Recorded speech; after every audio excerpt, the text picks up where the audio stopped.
Hello students, जो next topic है जो डिडक्शन है वो है 80G की। ये बहुत इंपॉर्टेंट डिडक्शन है 80G की। किसके संबंध में है? ये डोनेशन के संबंध में डिडक्शंस है। डोनेशन अगर कोई व्यक्ति है डोनेशन देता है पूर्णांग संस्था को या किसी विशेष फंड में ऐसा दान देता है तो उसके संबंध में क्या मिलती है? GTI में से छूट मिलती है। मिलेगी किसको? जो ये 80G की डिडक्शन है सभी प्रकार के करदाताओं को मिलती है। कोई इंडिविजुअल है, HUF है, AOP है, BOI फर्म है, कंपनी, तो अगर कोई भी जो हमारे SSC है, कोई भी करदाता है, हर टाइप के करदाता है टैक्स के पॉइंट ऑफ व्यू से, तो सबको अगर कोई ऐसे फंड में या ऐसी संस्थाओं को कोई दान देता है अपनी GTI में से क्या मिलेगी? छूट मिलेगी। दान के संबंध में कुछ कंडीशंस दे रखे हैं, 2 कंडीशंस हैं। फर्स्ट तो क्या है कि यह जो डिडक्शन है केवल ऐसे दानों के संबंध में मिलेगी जो मुद्रा के रूप में दिए हों, किसी वस्तु के रूप में नहीं देने। और मुद्रा के रूप में भी मॉनेटरी टर्म में भी दोगे तो 2000 रुपये तक का कैश दिया जा सकता है। इससे ज़्यादा अगर कैश में दोगे तो कोई भी छूट नहीं मिलेगी। कैश की बजाय किसी और मीडियम के थ्रू ये पैसा देना है डोनेशन का, चेक के थ्रू दे सकते हो, ड्राफ्ट के through, debit card, credit card या किसी और मीडियम से भी दे सकते हैं, लेकिन कैश में ये पैसा नहीं देना। इसके बाद है दान किसी विशेष जाति, धर्म अथवा वर्ग के हित में नहीं होना चाहिए कि किसी आप स्पेसिफिक किसी कास्ट को, किसी धर्म को प्रमोट करने के लिए, कुछ ऐसा करने के लिए दान दे रहे हो तो वो डोनेशन में काउंट नहीं किया जाएगा। उसकी कोई भी छूट GTI में से नहीं मिलेगी। जो यहाँ पे डोनेशन है यहाँ पे 2 टाइप के, जिसके अंदर क्या है कि एक तो है लिमिट वाले, एक तो है बिना लिमिट वाले। फर्स्ट है जो कि बिना सीमा वाले दान, कोई भी लिमिट नहीं है, कितना भी पैसा दान में दें तो सारे के पैसे की क्या मिलेगी? छूट मिलेगी। और एक है लिमिट, सीमा वाले दान। तो दोनों के फर्दर आगे 2 टाइप्स हैं। बिना सीमा वाले जो दान है जहाँ पे कोई भी क्वालिफाइंग अमाउंट नहीं निकालना, उसके भी 2 टाइप्स हैं। एक तो है 100% और एक है 50%। मतलब ऐसे फंड हैं जहाँ पे 100% में भी कुछ फंड बना रखे हैं, 50% में भी, कि आप डोनेशन जितना भी दोगे, अगर 100% वाले फंड में दे रहे हो और बिना सीमा वाला है, कोई क्वालिफाइंग अमाउंट नहीं निकालना, तो पूरे के पूरे अमाउंट की छूट मिलेगी जितना आपने डोनेशन में दिया है। 50% वाले में 50% की मिलेगी। लेकिन जहाँ पे हमें क्वालिफाइंग अमाउंट ये निकालना है वहाँ पे एक लिमिट बन जाएगी कि इतनी तक की, इतने अमाउंट तक की ही आपको क्या मिलेगी? छूट मिलेगी। और वो क्वालिफाइंग अमाउंट निकालना कैसे है उसका एक सिंपल सा तरीका है कि जो हमारी GTI होगी, जो हमारे पास क्या है GTI, हमेशा GTI में से छूट दी जाती है, उसमें से सिर्फ 2 चीज़ें माइनस करनी है। एक तो क्या माइनस करना है? Capital gain. कैपिटल गेन से कोई भी छूट नहीं मिलती। जब मैंने चैप्टर स्टार्ट करवाया था तब भी ये पॉइंट करवाया था। और इसके बाद सेकंड जो हम माइनस करेंगे वो करेंगे 80G को छोड़ के 80C से लेके 80U तक की जितनी भी और डिडक्शन है उनको हम GTI में से क्या कर देंगे? माइनस कर देंगे। जो अमाउंट बचेगा उसका क्या करना है? 10%। तो वो क्या बन जाएगा? Qualifying amount. इसमें से कैपिटल गेन और 80G को छोड़ के और कोई डिडक्शन है वो माइनस कर दो। जो अमाउंट बच जाएगा उसका 10% क्या बन जाएगी? लिमिट बन जाएगी कि इतने तक की ही क्या मिलेगी? छूट मिलेगी। फिर हमें किस तरीके से हम इनको याद रखेंगे कि कौन से ऐसे फ़ंड हैं जो 50% में आते हैं और कौन से ऐसे फ़ंड हैं जो किस में आते हैं? 100% में। सबसे पहले हम देखते हैं बिना सीमा वाले दान, जिसकी कोई भी लिमिट नहीं है। उसकी 2 कैटेगरी हैं, 100% और एक कैटेगरी उसकी कौन सी है? 50% की। तो पहले 50% वाली हम देखेंगे जिसके अंदर सिर्फ 4 हैं। फर्स्ट जवाहरलाल नेहरू स्मृति कोष, प्रधानमंत्री का अकाल सहायता कोष, इंदिरा गांधी स्मृति कोष, राजीव गांधी फाउंडेशन। इन चारों को पहले आप याद कर लो। ये कौन से हैं? 50% वाले। बाकी जो बच गए उसमें काफ़ी सारे हैं, वो किस में आ जाएंगे? 100% वाले, जिनको एक बार रीड कर लेना। वो क्या क्या है? राष्ट्रीय सुरक्षा कोष है, प्रधानमंत्री का राष्ट्रीय सहायता कोष है, प्रधानमंत्री का आर्निया भूकंप सहायता कोष है। तो ये बहुत सारे, अफ्रीका फंड है, सांप्रदायिक सद्भावना के लिए स्थापित कोई राष्ट्रीय प्रतिष्ठान है, जिला साक्षरता समिति। तो ये सारे आपको क्या करने? रीड करने, एक बार पढ़ना है। ये 100% में आते हैं। इन फंड में अगर कोई पैसा दे रहा है तो उसको उसको छूट मिलेगी 100% की, जितना भी उसने डोनेशन दिया, और इनमें दे रहा है तो कितने की मिलेगी 50 की, और कोई भी अमाउंट नहीं निकालना, बहुत सिंपल है। इसके बाद हम देखेंगे कि सीमा वाले दान जिसकी लिमिट है क्वालिफाइंग हम अमाउंट में निकालना, वो मैंने बता दिया कैसे निकालना है। सबसे पहले हम जीटीआई देखेंगे। जीटीआई में से सिर्फ 2 चीज़ें माइनस करनी है। एक तो क्या माइनस करना है, कैपिटल गेन, जिससे कोई भी छूट नहीं मिलती, कोई भी डोनेशन की या फिर कोई भी डिडक्शन है, कैपिटल गेन से कोई भी छूट नहीं मिलती। इसके बाद एटीजी को छोड़ के और कोई डिडक्शन अगर आपको दी हुई है तो वो माइनस कर देंगे, क्वालिफाई अमाउंट निकल जाएगा। जो अमाउंट निकलेगा, जो अमाउंट बचेगा ये चीज़ें माइनस करने के बाद उसका 10% करना है। तो अब उस अमाउंट की या तो जो अमाउंट बना है 100% की छूट मिलेगी या फिर 50 की। तो 100% में सिर्फ 2 डोनेशन है, 2 ऐसे फंड बना रखे हैं, और 4-5 फंड किस में है 50% में। तो 2 में क्या क्या है, सरकार या स्थानीय सत्ता है, कोई अप्रूव्ड संस्था है जो फैमिली प्लानिंग को प्रमोट करने हेतु ऐसा काम करिए और वहाँ पे कोई दान देता है। फैमिली प्लानिंग की प्रमोशन के लिए क्या दिया जा रहा है, दान दिया जा रहा है। इसके बाद है कोई भी कंपनी द्वारा भारतीय ओलंपिक एसोसिएशन या भारत में स्थापित या सेंट्रल गवर्नमेंट द्वारा कोई खेल कूद का कोई संघ है, उसको नियमन कार्य के लिए दान दिया जाता है। किस किस काम के लिए, कि एक तो जो इंडिया में खेल कूद के लिए जो इंफ्रास्ट्रक्चर है उसके विकास के लिए, कि इंफ्रास्ट्रक्चर फैसिलिटी खिलाड़ियों को अच्छी मिले उसके लिए दान दिया जाता है, या फिर किसके लिए, स्पॉन्सरशिप के लिए, कि खेलों को प्रमोट करने के लिए कोई स्पॉन्सरशिप किया जा रहा है। तो इन 2 के संबंध में अगर दान दिया जा रहा है तो वो भी किस में आ रहा है, सीमा वाले में आएगा, जहाँ क्वालिफाइंग अमाउंट निकालना है, लेकिन किस में आएगा 100% में, कि क्वालिफाइंग अमाउंट जितना बना है उसकी पूरे की क्या मिल जाएगी, छूट मिल जाएगी। नेक्स्ट है सीमा वाले दान, जिसके अंदर क्या क्या आते हैं सीमा वाले में, 50% में सरकार या स्थानीय कोई पूर्णार्थ कार्य के लिए जिसमें सिवाय परिवार नियोजन के, क्योंकि ये पॉइंट तो 100% में आता है, इसको छोड़ के और किसी पूर्णार्थ के कार्य के लिए सरकार या स्थानीय सत्ता लगी हुई है और उसको क्या देता है, कोई व्यक्ति भी करदाता है वो डोनेशन देता है। कोई अन्य कोष है जो पूर्णार्थ कार्य में लगा हुआ है और उसकी आय पूर्णतः करमुक्त होनी चाहिए, जो पूर्णार्थ कार्य में लगा हुआ है और वो उसका काम भी उसी उद्देश्य के लिए करे, किसी विशेष धर्म या जाति के लिए वो काम नहीं करेगा। वो रजिस्टर्ड भी होना चाहिए, ऐसा जो सार्वजनिक पूर्णार्थ ट्रस्ट है जहाँ पे आप डोनेशन दे रहे हो वो रजिस्टर्ड भी होना चाहिए।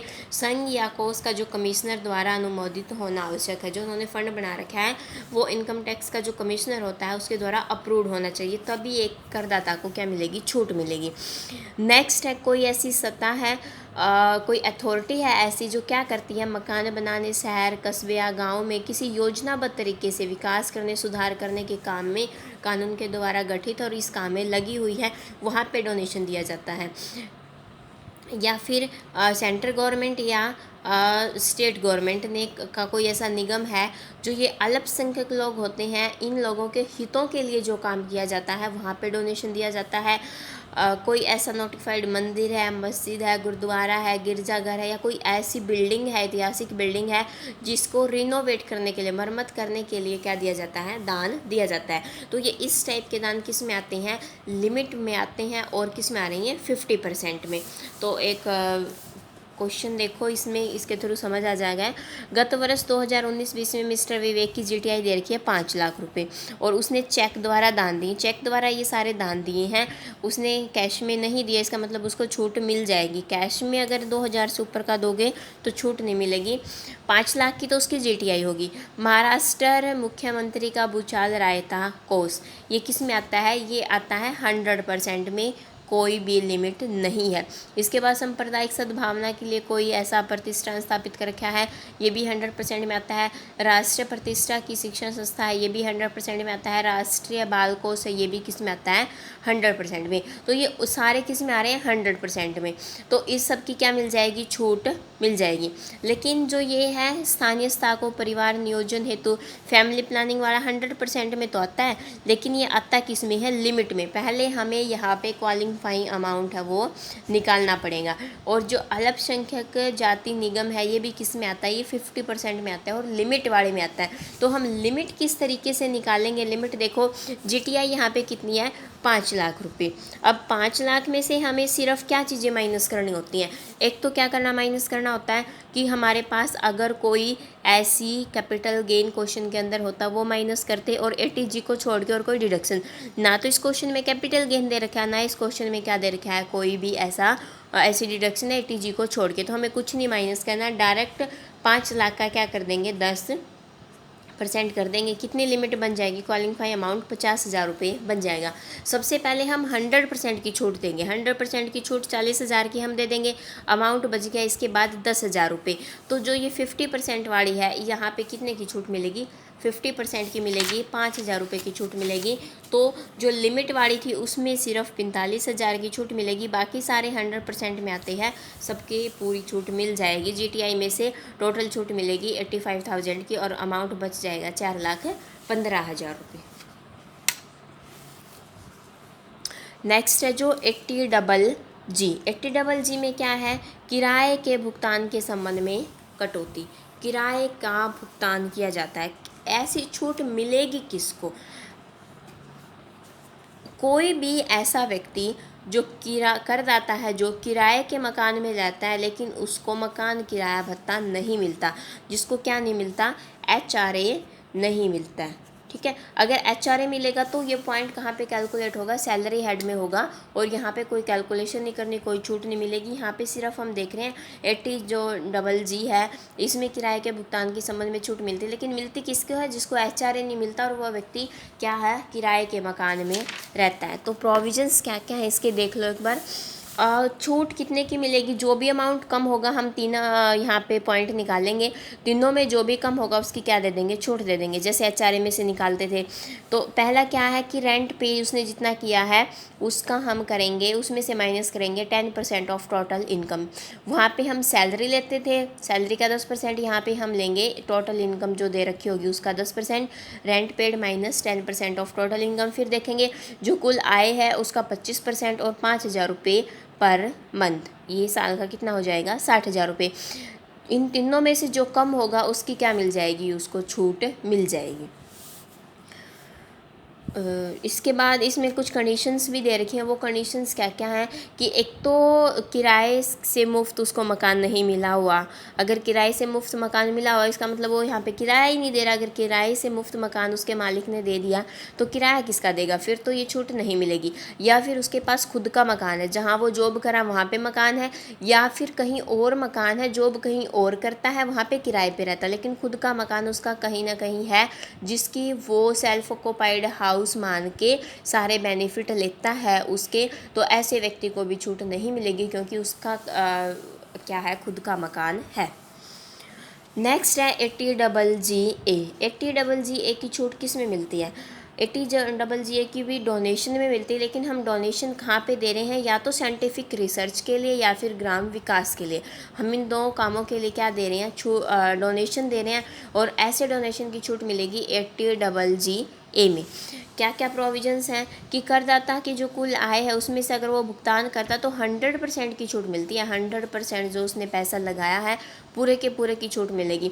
या तो वो किसी अप्रूव्ड कोई ऐसा रिसर्च सेंटर है, कोई यूनिवर्सिटी है, कॉलेज है, कोई ऐसा जो कार्य ऐसे रिसर्च कार्य में लगी हुई है, साइंटिफिक कार्य में लगी हुई है, या फिर कोई सोशल साइंस या फिर स्टैटिक्स की रिसर्च में लगी हुई है ऐसी कोई संस्था। सेंट्रल गवर्नमेंट ने ऐसा ग्रामीण विकास कोई फंड बना रखा है, वहाँ पे डोनेशन दे रखा है। इसके बाद है कि कोई सार्वजनिक क्षेत्र की कोई कंपनी है और जो जनता के सामाजिक और आर्थिक कल्याण के काम में लगी हुई है, वहाँ पे डोनेशन दिया जाता है। सेंट्रल गवर्नमेंट द्वारा नगरों की गरीबी को दूर करने के लिए राष्ट्रीय कोष बना रखा है, अगर यहाँ पे भुगतान किया गया है। कैश में पेमेंट नहीं करनी, कैश को छोड़ के किसी और मीडियम के थ्रू पेमेंट करनी है, और यहाँ पे एक व्यक्ति क्या ले सकता है, ऐसे डोनेशन की 100% की क्या ले सकता है, छूट ले सकता है। 80GA। इसके बाद जो नेक्स्ट जो हमारी डिडक्शंस हैं वो है 80GB और 80GC। दोनों में बस थोड़ा सा ही फ़र्क है। जो 80GB है वो तो है भारतीय कंपनी द्वारा किसी राजनीतिक दल को, और अगला है किसी पर्सन द्वारा किसी राजनीतिक दल को अंशदान। या तो कोई इंडियन कंपनी किसी पॉलिटिकल पार्टी को क्या देती है, दान दे रही है, तो 80GB में आएगा। अगर कोई व्यक्ति देता है तो वो आएगा 80GC में, लेकिन दान देना है किसको, किसको, किसी भी पॉलिटिकल पार्टी को, दोनों में। पॉलिटिकल पार्टी को अगर कोई भारतीय कंपनी देगी तो कंपनी एक्ट है 2013 उसके नियमों को ध्यान में रखते हुए देगी। अगर उसके नियमों को ध्यान में रखते हुए ना देती, निर्धारित राशि से अधिक देती है तो फिर उसको छूट नहीं मिलेगी। यहाँ पे भी जो अगर कोई ऐसा व्यक्ति है, वो व्यक्ति कैश में ना दे के, कैश में नहीं दान देना, किसी और मीडियम के थ्रू दान देना है, छूट मिल जाएगी। लेकिन एक व्यक्ति के केस में ऐसी जो पॉलिटिकल पार्टी है वो क्या होनी चाहिए, रजिस्टर्ड होनी चाहिए। कहाँ पे, रिप्रेजेंटेटिव ऑफ पीपल एक्ट 1951, इस एक्ट में वो क्या है, रजिस्टर्ड। अगर कोई इंडिविजुअल कैश की बजाय किसी और मीडियम के थ्रू ऐसा डोनेशन देता है तो उसको 80GC में क्या मिल जाएगी, छूट मिल जाएगी। अभी तक जो मैंने 3 वीडियो में ये करवाई है डिडक्शन, ये सारी ऐसी डिडक्शन थी जो पेमेंट के संबंध में, कि पहले आप कहीं ना कहीं पे कर रहे हो, भुगतान कर रहे हो, तभी आपको जीटीआई में से क्या मिलती है, छूट मिलती है। जो इससे नेक्स्ट है जो कल स्टार्ट करेंगे वो आएंगी इनकम के संबंध में, कि आपको इनकम हो रही है और साथ में क्या मिल रही है, टैक्स नहीं देना, साथ में क्या मिल रही है, छूट मिलती है।